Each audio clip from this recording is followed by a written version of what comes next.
I would never have believed that helping my neighbor sort out his dead partner's books would lead to me falling in love with this gray-haired professor and being ready to give up my entire previous life for him. My name is Artem Belov. I am 27 years old, and I am the most ordinary programmer in St. Petersburg. I work remotely for an American company. I live alone in a rented apartment in an old building on Petrogradskaya, and until that day, my life was as predictable as a metro schedule. Every day is the same. Wake up for lunch, coffee, laptop, code until night, sometimes meet Dennis for a beer. The typical life of an IT guy who earns well, but has no idea why he lives at all. Our house is old, the walls are thin. You know your neighbors better than you would like. On the right lives a married couple with a small child who regularly makes scandals. On the left is Grandma Vera, who watches TV series at full volume. And on the floor above is Professor Volkov. Nikolai Sergeyevich Volkov taught Russian literature at the university, was a man of the old school, always in a suit, always polite, always alone. Well, not quite alone. Until recently, Mikhail, a man about his age, lived with him. For a long time, I thought he was just a roommate or a relative. But then Mikhail died, lung cancer, quickly and cruelly, and the professor seemed to turn into a ghost. He used to say hello in the entryway. Sometimes we exchanged a few phrases about the weather or problems with the heating, but after Mikhail's funeral he began to avoid people, walked with his head down, looked broken. Poor guy, Dennis said to me one day when we met the professor at the mailboxes. They must have been very close friends. Friends, yeah. I didn't immediately realize that they weren't friends. Nowadays it seems obvious, but for their generation, to hide such a relationship all your life, to pretend to be just neighbors, that requires incredible strength of spirit. That October evening I was sitting at home, debugging another piece of shitty code, when there was a knock on the door. Cautiously, quietly, as if the knocker was afraid to disturb. He opened the door. Professor Volkov was standing on the threshold. He looked terrible. He had lost weight, aged 10 years. His eyes were red from lack of sleep or tears. "Artem, I'm sorry to bother you," he said quietly. "Can I talk to you?" "Of course, come in." "No, thank you. I have a request, a delicate request." I waited. "You see," he hesitated, "I have to sort through Mikhail's library, a very large library, thousands of books, and I can't do it alone. Understand? I need an assistant, someone who is physically strong, neat, and," he hesitated, "who won't ask unnecessary questions." I looked at him more closely. There was such pain in his eyes that it made me feel uneasy. "How long will it take?" "A few days, maybe a week. I'm willing to pay." "No need for money," I said. "I'll just help you." He looked at me in surprise. "Really?" "Really. When do we start?" "Tomorrow morning? At 10? "Agreed." "Thank you," he said and walked toward the stairs. Then he turned around.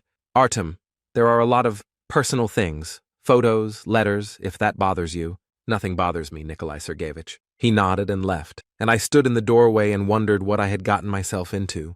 The next morning I went up to him at exactly 10. The door opened immediately, as if he had been waiting behind it. "Please come in." The apartment had exactly the same layout as mine, but it looked completely different. Books everywhere, on shelves, in piles on the floor, on tables, on windowsills, expensive antique furniture, paintings on the walls, carpets. The apartment of an intellectual with good taste and money. "My God," I said, looking around. "There are so many books here?" "About 5,000, the professor replied. Mikhail collected them all his life. Russian classics, foreign literature, philosophy, art. And what to do with them?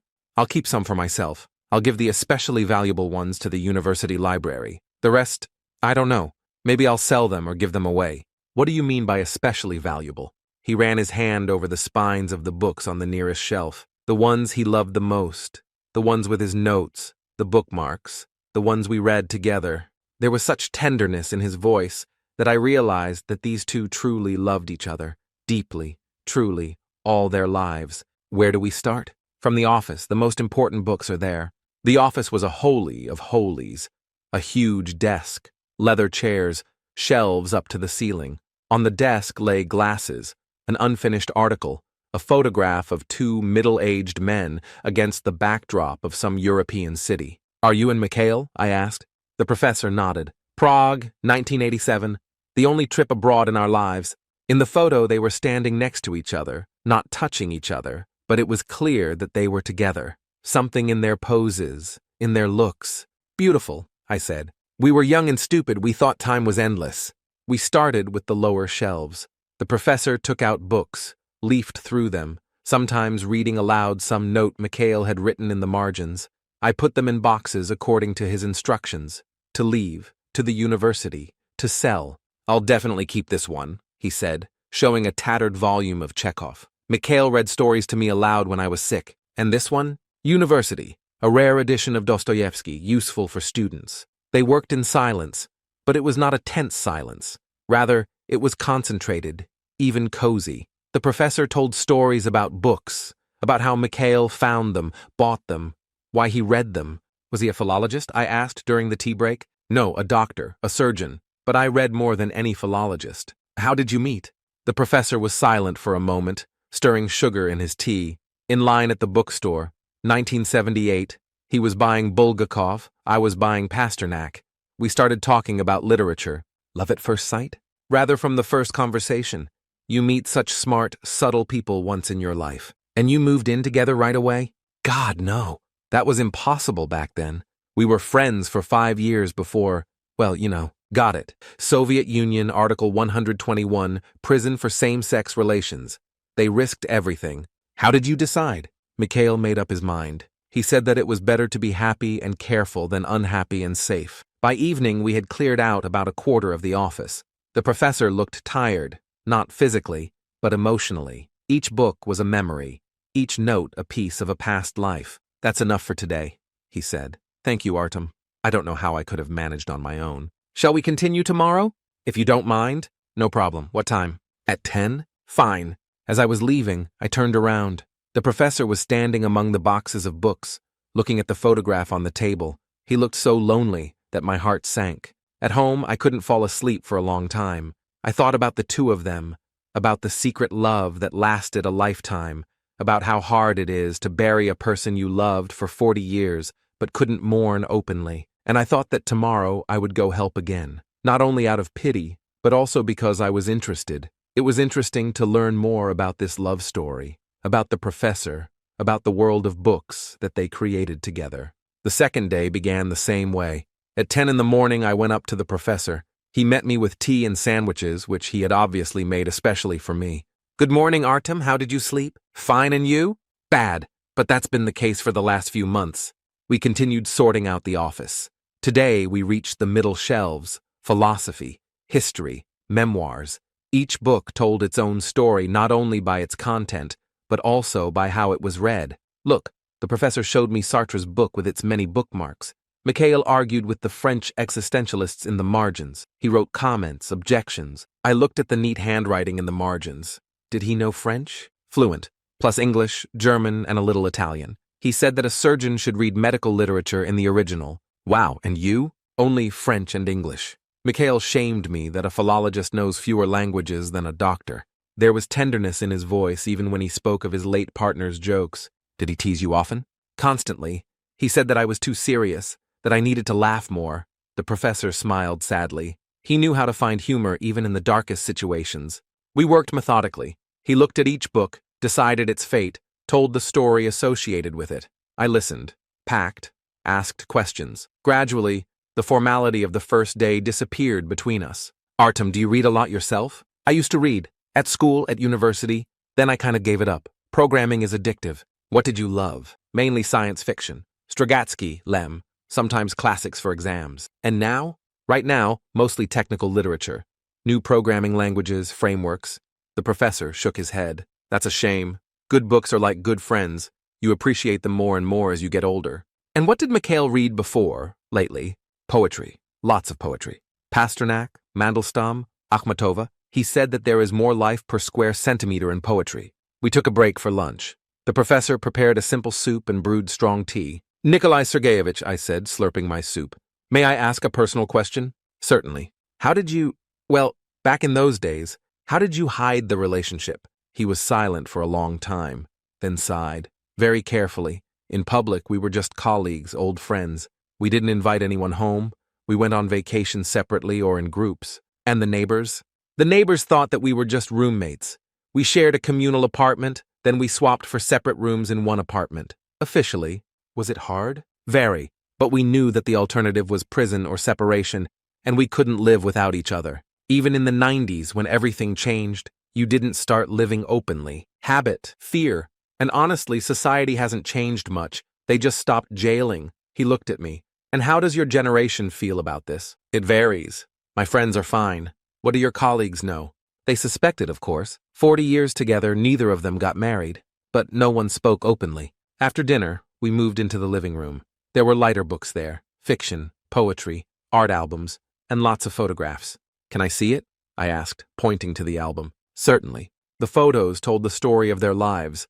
Young men in the 70s, mature men in the 80s and 90s, aging but still happy in the noughties, always together, but never openly showing intimacy. Here we are, about 25 years old. The professor showed a photo of some monument. Leningrad, White Nights. And here? Friend's dacha near St. Petersburg. Mikhail learned to cook shashlik. Did he cook? Better than me. The only thing I can do properly is make scrambled eggs. He laughed. Mikhail said that I have hands growing out of my ass for everything except literature. I liked these stories. They had such warmth, such real love. I envied them. 40 years together, it's incredible. And you, did you have someone before him? A couple of short romances in my youth. Nothing serious. And he got married in his youth. Seriously? Yeah. Tried to be normal, like he said. Lasted 3 years. Then realized he was deceiving both himself and his wife. Got divorced. No children. Number Mikhail was very worried about this. He wanted a family, to continue the family line. But he chose me. There was sadness in his voice, and pride at the same time. Did you want children? Not really. The students and Mikhail were enough for me. By evening, we had dismantled the living room. The work was going well. We already understood each other without words. We had developed a system. Artem, the professor said as we packed the last box of the day, would you like to stay for dinner? I'll cook something normal. Won't it be uncomfortable? On the contrary, I enjoy cooking for someone again. The dinner was simple but tasty. Cutlets, potatoes, salad. We drank red wine and talked about books, about life, about work. Do you like programming? The professor asked. I liked it before. Now, I don't know. The money is good, the work is not stressful, but I don't see much point. What would you like to do? I don't know. I don't know at all. Maybe something more human? Nobody really needs programs. How is it that they don't need it? Without programs, the modern world will fall apart. Yes, but this is such an abstract benefit. But you teach students literature. You open the world of culture to them. Or I make you cram Nekrasov for an exam, he chuckled. Don't put yourself down. The way you talk about books, I learned more about literature today than I did in all my school years. Is it true? It's true. You tell stories in such a way that the books come alive. He blushed with pleasure. Thank you. Mikhail said so too. After dinner, we sat in the living room for a while. The professor put on classical music, we drank tea, and leafed through an album of reproductions. Mikhail loved painting, he said. We often went to museums and exhibitions. He understood art better than I did. What did you love together? Theater, music, traveling when I had the chance, books, of course. We read aloud to each other almost every night. Seriously? Seriously. Mikhail read me French prose and I read him Russian poetry. It was intimate. The word intimate sounded somehow special. I imagined the two of them reading to each other in this same living room, and something warm spread in my chest. Sounds romantic. It was romantic. 40 years of romance. Are you bored? Stupid question. Of course he misses you. Every second. I wake up and for the first 5 minutes I forget that he's not there. Then I remember. And how are you coping? No way. Work helps. Students. Routine. And now these books. They help remember the good things. And I help? You help a lot, Artem. Not only with books. With loneliness, too. Something in his voice made me look at him more closely. He was sitting in a chair, holding a cup of tea, looking at me with such grateful eyes. And suddenly I realized that I like being here. I like listening to his stories, helping, seeing how he comes alive when he talks about books or about Mikhail. I like feeling needed. I like it here, too, I said. Shall we continue tomorrow? Of course. We'll work on the bedroom tomorrow. Bedroom, the most intimate place, where they slept together for 40 years. Won't it be too hard? It will be, but it's easier with you. As I was leaving home, I thought about what was happening to me. I was becoming attached to this man, to his sadness, to his stories, to his loneliness. And it wasn't just pity. This is something else, something more complex and frightening. The third day turned out to be the hardest. We reached the bedroom, and I realized that the professor was not psychologically prepared for this. He stood in the doorway, looking at the double bed, at the bedside tables with 2 lamps, at Mikhail's robe, which was still hanging on the chair. "Maybe we should start in another room," I suggested. "No," he said firmly. "You have to. Otherwise, I'll never make up my mind." There were fewer books in the bedroom, but they were special. Poetry, love lyrics, books that are read before sleep or when the soul hurts. On Mikhail's bedside table lay an open volume of Pasternak. "He read this last time," the professor said quietly, taking the book. "A poem about a winter night. Want to read?" "I can't. My voice will break." We started cautiously, almost on tiptoe. The professor took out books with trembling hands. I put them in boxes. The atmosphere was heavy, tense. And then we got to the closet. "His personal belongings are here," the professor said, opening the door. "Letters, diaries, photographs. I haven't looked yet." There was a shoebox on the top shelf, old, worn, covered with paper. The professor took it out, put it on the bed, looked at it for a long time, not daring to open it. "Do you want me to go out?" I asked. "Number, stay. I feel better when you're around." He opened the box and gasped. Inside were letters, lots of letters tied with ribbon, photographs, dried flowers, theater tickets, small souvenirs. "He kept everything," the professor whispered. "Even the ticket from our first date." He took one of the tickets. Onegin, at the Mariinsky Theater, 1979. His hand was shaking. "We weren't together then. We were just friends going to the theater, and he kept—" The voice broke. The professor sat down on the bed, pressed the ticket to his chest, and began to cry. Not quietly, but loudly, like people cry when they no longer have the strength to hold back. I didn't know what to do.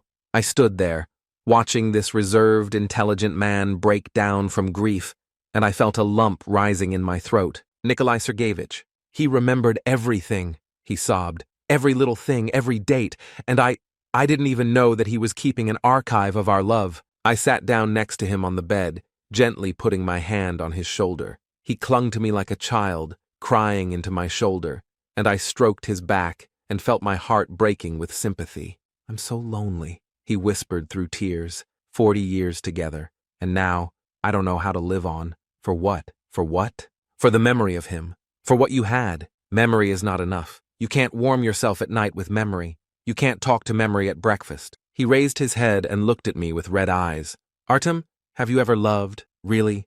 I don't know. I thought I loved him, but probably not. Would you like to?" "Strange question. Of course. What if this love is unconventional?" "What do you mean?" He turned away and wiped his eyes. "Nothing.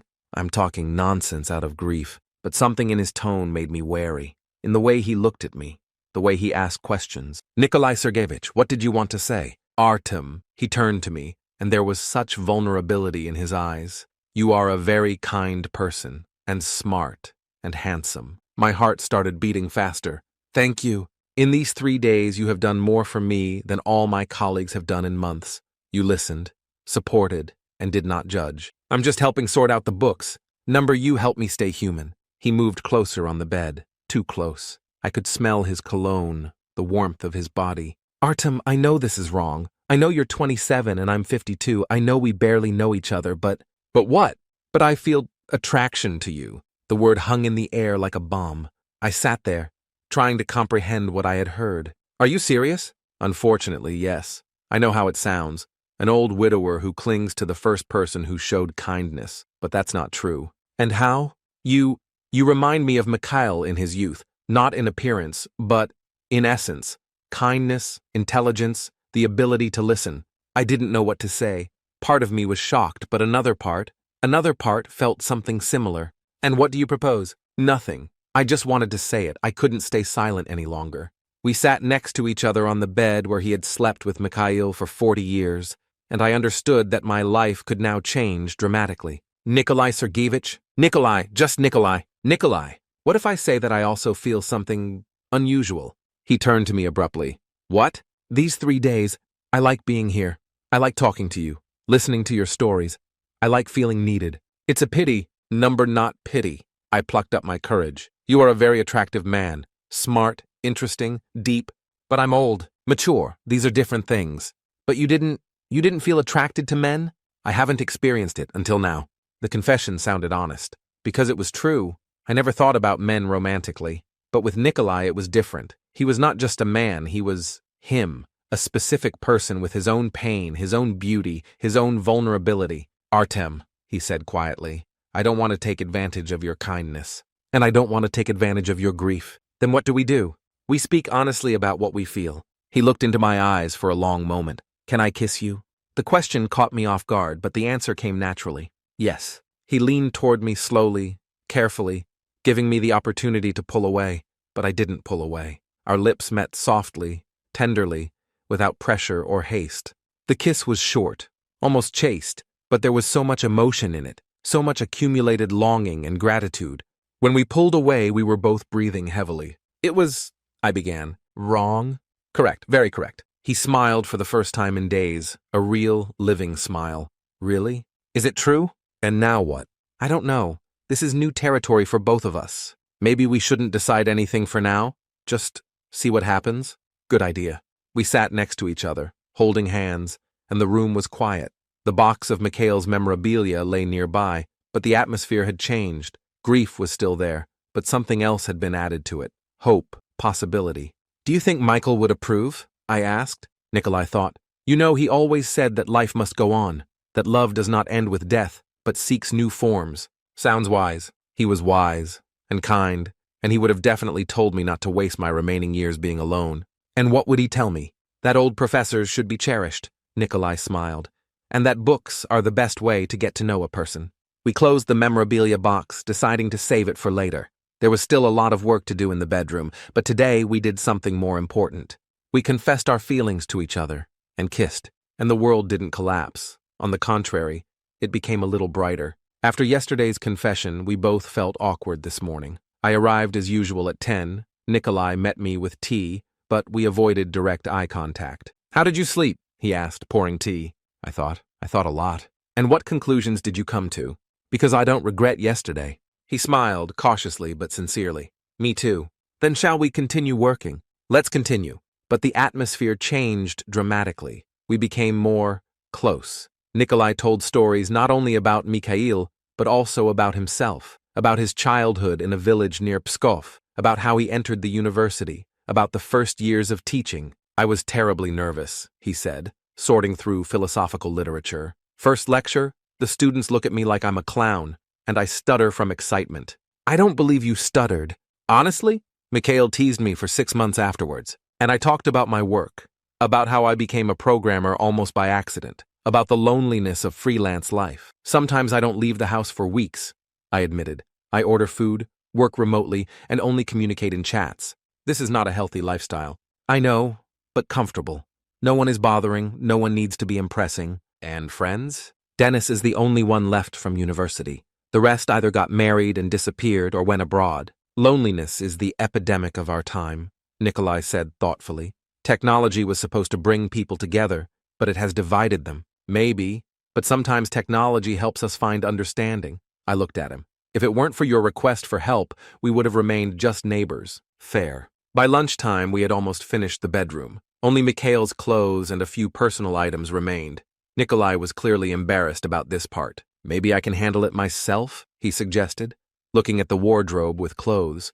Number we started together, we'll finish together. Sorting out the deceased's clothes is a special form of grief processing. Each sweater, each shirt carried memories. Nikolai held Mikhail's favorite jacket in his hands and told where and when they bought it. He took so long to choose, he smiled sadly. He tried on half the store, and then he wore this jacket to all the important occasions. What to do with him? I'll give it to charity. Mikhail would approve. In the jacket pocket there was a note, a grocery list for 2, written by Mikhail. Milk, bread, butter, wine for a romantic dinner. The last item was underlined with a small heart next to it. He was planning a romantic evening, Nikolai whispered, reading the note. A week before the hospitalization, I put my arms around his shoulders and hugged him. He didn't cry this time. He just stood there with his eyes closed, breathing deeply. Do you know what we're doing tonight? I said. We're having a romantic dinner in his honor. Seriously? Seriously. According to his shopping list, but I can't cook. I can, I'll teach you. In the evening, we went to the supermarket together. Nikolai was surprised by the number of products that had appeared in recent years. He rarely went shopping himself. It was Mikhail's responsibility. So many kinds of pasta, he said, looking at the shelves. Mikhail always knew what to choose. Now it's up to you to choose. I don't understand. Then let's try different kinds. Experimentation is fun. At home, I teach him basic cooking skills. How to cook pasta properly, how to make a simple sauce, how to set the table beautifully. No, that's not it, I said, demonstrating how to hold the knife. Fingers away from the blade. My hands are not for cooking. Hands are fine, just no practice. We cooked together, laughed at his awkward attempts, and gradually the barrier between us disappeared completely. Physical proximity in the kitchen, shared tasks, gentle touches when I corrected his technique. All this created an atmosphere of intimacy. It works, he rejoiced when the sauce finally acquired the right consistency. See, you are a capable student, and you are a good teacher. After dinner, we sat in the living room with wine, talking about books, about life, about what might happen between us. Artem, Nikolai said after the second glass, I want to be honest with you. I'm listening. I'm afraid that I'll use you as a replacement for Mikhail, and I'm afraid that I'm using you as an escape from loneliness. And what do we do with these fears? We accept them, but we don't let them control our feelings. He moved closer on the couch. You're very wise for 27. You are very attractive for 52. Flatterer. Honest person. The same tension as yesterday arose between us again, but today we were relaxed. Wine helped to overcome the awkwardness. Nikolai? Yes? Can I kiss you again? I was hoping you'd ask. This time the kiss was longer, deeper. We kissed slowly, exploring each other's responses, learning what brings pleasure. His lips were soft. He kissed tenderly but passionately. Hands in my hair, gentle pressure, quiet sounds of pleasure. God, he whispered when we separated. I forgot how wonderful this is, and I realized that I had never kissed for real before. Was it different with women? Completely different. It's more emotional or something. Because you feel a connection, not just physical. Exactly. We sat hugging. He stroked my hair. I listened to his heartbeat. Fireplace crackling, soft music, city lights outside the window. The perfect romantic setting. Artem. What happens now? Tomorrow, next week? I don't know. Honestly, I don't know. But you want to find out? Very much. Even if this is complicated, age difference, social expectations, the fact that I'm still grieving, especially because it's complicated. Easy things are never worth it. He laughed. Young wisdom again. Old soul, I replied. Maybe that's why we are connected. Old soul in young body meets young heart in old body. Poetic. Professional hazard. We spent an evening reading poetry together. He read Pasternak. I listened, enjoying the sound of his voice, the way the words resonated when spoken with passion and understanding. February, get some ink and cry. He read, and the words acquired a new meaning in the context of our situation. Beautiful, I said when he finished. Poetry about renewal after winter, about how life continues even after loss. Appropriate for us. Very. When it was time to leave, we both didn't want to part. Is tomorrow the last day of work? I asked. I think so. All that's left are kitchen books and miscellaneous items. And then we decide what to do with what has arisen between us. Do you have any ideas? Several. But I want to think about them properly. Take your time. He walked me to the door and we kissed again, this time briefly but tenderly. Good night, Artem. Good night, Nikolai. Walking downstairs to my apartment, I felt like a completely different person than 4 days ago. Something fundamental had changed in me. I fell in love with an older man, with a professor, with someone completely outside my usual world. And it was scary and wonderful at the same time. Day 5 was the last day of our book project. All that was left was the kitchen, where Mikhail kept his cookbooks and recipe collections and a few miscellaneous items throughout the apartment. We worked slowly, delaying the moment of completion. We both understood that when the books were finished, we would have to decide what to do with the feelings that had arisen between us. This cookbook was Mikhail's favorite. Nikolai showed a tattered book of French cuisine. He used it to cook romantic dinners on anniversaries. Are you leaving? Of course. Maybe I'll learn to cook properly, for someone special. He looked at me with a meaningful look, and my heart started beating faster. By lunchtime, we were done. All the books were sorted, packed, ready for transport. The apartment looked empty, echo-like, without the thousands of books on the shelves. It's strange, said Nikolai, looking around at the empty shelves. 40 years collecting, 5 days unpacking. And now what? Now I'll have to learn to live in space without Michael's presence everywhere. Is this good or bad? I don't know yet, but necessary. We were sitting in an empty living room, drinking tea, and tension was hanging in the air. The moment of decision was approaching. Artem, Nikolai began carefully. These 5 days were transformative for me. For me too. I need to ask something important. Ask. Are you sure about your feelings? Not confused gratitude or sympathy with attraction? I thought about the answer for a long time. You know what convinced me? What? This morning I woke up, and my first thought was not about work or problems. My first thought was that I would see you in a couple of hours, and that made me feel warm inside. That's a beautiful answer. But I have questions too. Ask anything. Are you ready for a new relationship, or am I rebound from grief? Nikolai was quiet for a long time, staring into his teacup. Honestly, I don't know. Grief doesn't disappear overnight. Mikhail will always be part of my heart, but these days with you have shown me that I am still capable of love. Different love, but real love. And what does this mean practically? What I want is to try, cautiously, slowly, but try. Even with age difference, social judgment, complications. Especially because of complications. Easy relationships never teach us anything. I smiled. Where have I heard this before? Smart young man told me yesterday. The wise old professor repeats. Not so old, he protested. Definitely not old, I agreed. After lunch, I had to return home to normal life. But neither of us wanted this separation. Maybe, Nikolai said hesitantly, you could stay for dinner. We could discuss future arrangements. What kind of arrangements? Well, your apartment is quite small, and you work remotely, and there is a lot of space now that the books are gone. He offered me to move in, after 5 days. Nikolai, this is very fast. I know, but logic says why spend money on rent when you could live here? We get along well, we're both lonely. Practical reasons? Practical reasons covering emotional ones, he admitted. Truth is, I don't want you to leave, and I don't want to leave. So yes, I'll try. Really? Really, but with conditions. What are the conditions? I pay my share utilities, and I cook. Your kitchen skills still need work. He laughed. Deal. And no pressure. If it doesn't work out, we remain friends. Agreed. And one more thing. What? You help me understand literature better. I want to read books Mikhail loved. That's perfect condition. Evening we spent planning my gradual relocation. I'd keep my apartment for a month, just in case, but start spending nights here. Where will I sleep, I asked. Guest room for now, until we are both ready for sharing bedroom. Fair. But, he added with a small smile, the guest room is very close to the master bedroom, in case you change mind. Noted. 2 weeks later, I was practically living with Nikolai. My fears about awkwardness turned out to be unfounded. We developed a natural rhythm quite easily. Mornings. He made coffee. I cooked breakfast. Afternoons. I worked on the laptop and study while he graded papers. Evenings. Shared dinner. Reading together. Conversations about everything. How's it work? Asked Dennis when we met for a beer. Good, actually great. You seem different. Different how? Happier? More relaxed? Meet someone? Moment of truth. Sort of. Sort of? Either you did or didn't. It's complicated. Complicated how? I took deep breath. Remember my neighbor, Professor? The one whose partner died? Yes, we're seeing each other. Dennis stared at me. Seeing each other as friends or like more than friends?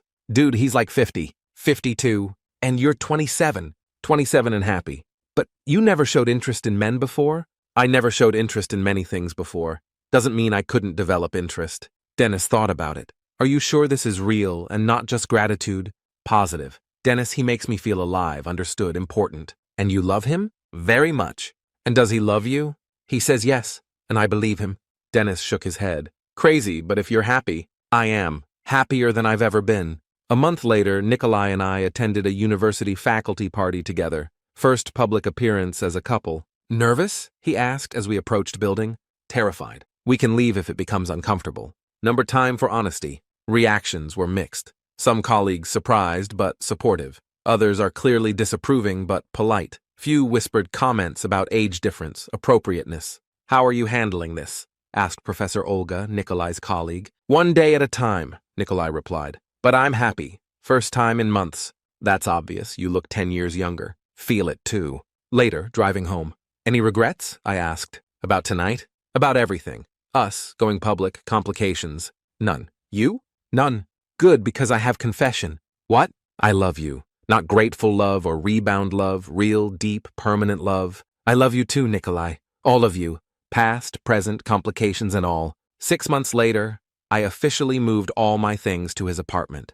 We converted guest room into my office space. Shared bedroom became our bedroom. Strange, said Nikolai one evening as we read together by the fireplace. A year ago, I thought life was over. Now it feels like it's just beginning.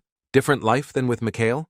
Completely different, but good different. You brought youth, energy, new perspective, And you brought wisdom, culture, depth. Good trade. Best trade I ever made. He kissed my forehead. Thank you, Artem. For what? For helping me discover that love doesn't end with death. It evolves, finds new forms, new people. Think Michael approves? I'm certain he does. He wanted me to be happy. This is happiness. Year later, Nikolai proposed. Not marriage. Legal marriage, still complicated in Russia.